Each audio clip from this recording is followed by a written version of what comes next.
did this as a schoolboy a little bit, you know. Yeah, frightened the life out of me. It was the finest laxative known to man. But this is where all the work's done, and all the build-up and all the rest of it, apart from the road work, obviously. Yeah, this is it. Yeah. So I come in and do about 12 rounds normally. I know you're physically a strong man, but where's the inner strength come to do all this and to be so successful? That's what I've always done. You know, it's something that's inbuilt to me from the age of 10. I won my first schoolboy ABA title in 1985. And I had a dream of, since then I want to become world champion. And I had a burning desire and a hunger and an ambition. And was it encouraged by Dad? Enzo. Hello there. How are you, Enzo? Nice to see you again. All right, I've given you an award for about 3 months. To be honest, in the teenage years, I thought he was a pain in the ass. You know, he's arguing all the time because you want to go out with girls, you want to go out drinking with your mates, you want to do things, and he's sort of trained like a pro. So when I come home from school, I get made to, no matter what the weather was, he used to kick my ass to do running, to do this, do that. Obviously, it's for the great reason to be where I am today. And you did everything as a schoolboy and then as an amateur in the ABA. You won 3 ABA titles. Yeah, 3 consecutive ABA titles. But what about titles. Olympics? That never happened for you. Yeah, that's obviously the sour part of my career. Really was I was the only reigning ABA champion from Wales, and basically they wouldn't send me to the qualifying tournament. This was '92. Yeah, I won the ABAs and I knocked everybody out in the ABAs.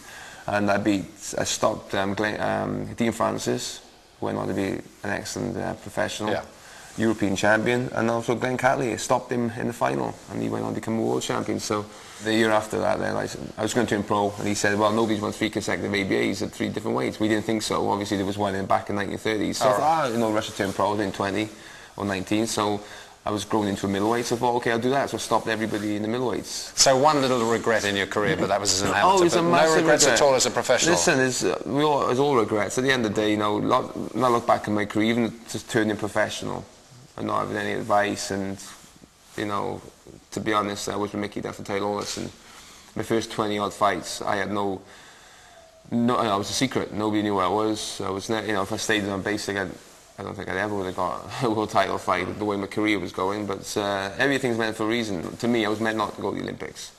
You know, I was meant to struggle the way I struggled. And to be honest, that's maybe the fight. Maybe I wouldn't have been a world champion for 10 plus years unless I had that experience of struggling.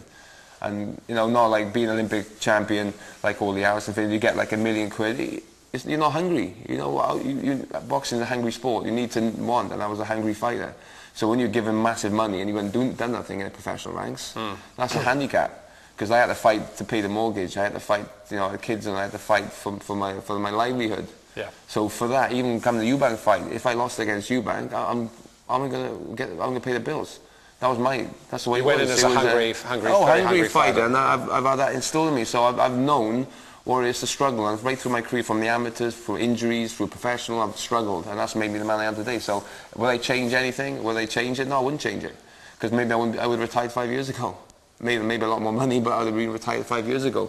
But the thing is, I've created something great, which has become a world champion in my 11th year, undisputed super middleweight champion, soon to be 2-weight world champion. So all our experiences I've had right through my career, through the young days, has made me who I am. You used the word secret just now. You said you were a secret, you know, for some years. Up until about a couple of years ago, you were still a bit of a secret in a way. Yeah, Does that rankle with you? No, to be honest, the fame doesn't bother me. It's, you know, I'm pretty quiet, pretty introvert. You know, I don't go out my way to seek the limelight. Like maybe if I'd done that years ago, I would have been more famous in that way. But or skinned. Yeah, he's all skinned. Yeah, but it's the recognition. As a fighter, as a champion, the recognition is what mattered.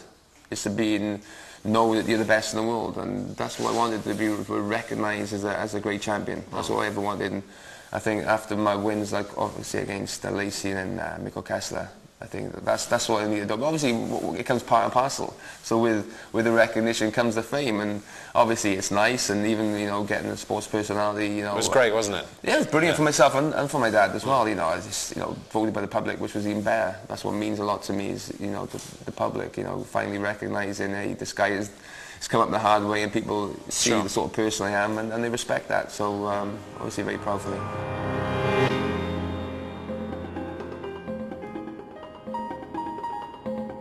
It's been an extraordinary journey for you, and I mean, one of the most successful ever, so you must be very proud of it. Yeah, it's probably, you know, you know, obviously happy what I've achieved and that, but I don't really think about and sit down and think what I've achieved. I think in years to come, looking back and thinking, wow, you know, I've done pretty good. You know, seeing how long somebody else is going to be world champion for 11 years, I think it's obviously an excellent feat, you know, but I feel like my journey is not complete yet. I feel like it's not like I've reached the end of, well, I've done it all. You know, I feel like this stuff goes straight on right to the roundabout, please. There's still stuff for me to achieve, and obviously that's why I'm going to America, is to do something that I haven't done. It's so easy to stay in Wales. You know, I can put a lot of people in the stadium, still make a lot of money, pick some easy defences and retire. I could do that. But I choose not to. A lot of people would have done that. Yeah, I choose not to. You know, I didn't have to fight Kessler. You know, I chose to fight him. I really wanted to fight him because you know, that's something inside me. Proving I'm a champion, proving I'm the best. That's the false driving to the left. Next left. How have you managed to stay so unmarked? Skill, luck, I don't know, all the combination, faith. No broken nose? Yeah, just, you know, boxing by hit and I'll be hit at the end of the day, even in a tough fight. That's the art, isn't it? Yeah, straight down, straight down. Just trying to, and then stand next left, please. That's it. Just next left, keep going straight. Forest drive, it says. Yeah. So, yeah, you know, like I said... You must be very proud of the fact that you've remained pretty unmarked. Yeah, well, you know, I know Hopkins makes me laugh because he's got his wires crossed. He's turned around and said, all he said in the build-up, he's going to give me a free facelift. All I say to him, if you have a look at Hopkins' face and mine, which one needs the facelift? I think he's the one in need of a facelift. He's obviously taken a few. He's taken a few shots, and people say, well, Hopkins is tremendously defensive fighter, one of the best defensive fighters in the world. I'm thinking, well, if he's that great a defensive fighter, why is his nose sprawled halfway around his face? Maybe he just walked in a lamppost or something. So. You met him a few times. What do you make of him? He's a bit of an idiot, isn't he? What can I say? He's a bit of an idiot. People say I might have been offended by his comments or rattled. I've been amused.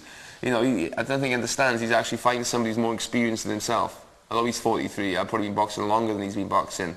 So I've seen everything as regards to people saying things to me. And, you know, no, I'm not being offended by his so-called loose or white guy comment. It just makes it look stupid because he's going to look an idiot when he does get beat by me. But I've enjoyed the experience. I'm really looking forward to Vegas, and I'm looking forward to going there. And I've always felt in myself that it'd be great to travel.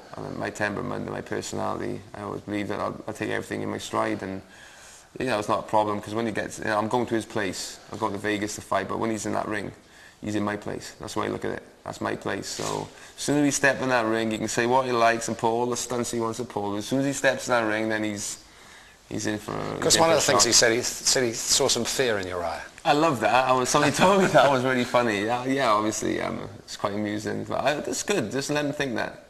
Like I said all along, you know, he can be the bad guy in the build-up, but you know, come April 19th, I'm going to be the bad guy. Tell me something. Have you and Enzo looked at tapes of him? I mean, have you studied him much, or does he have to take care of you, as it were, look out for what you offer? I'm not going to change anything I've done over the years. I literally don't watch fights. I watch maybe 1 or 2 fights, and that's it.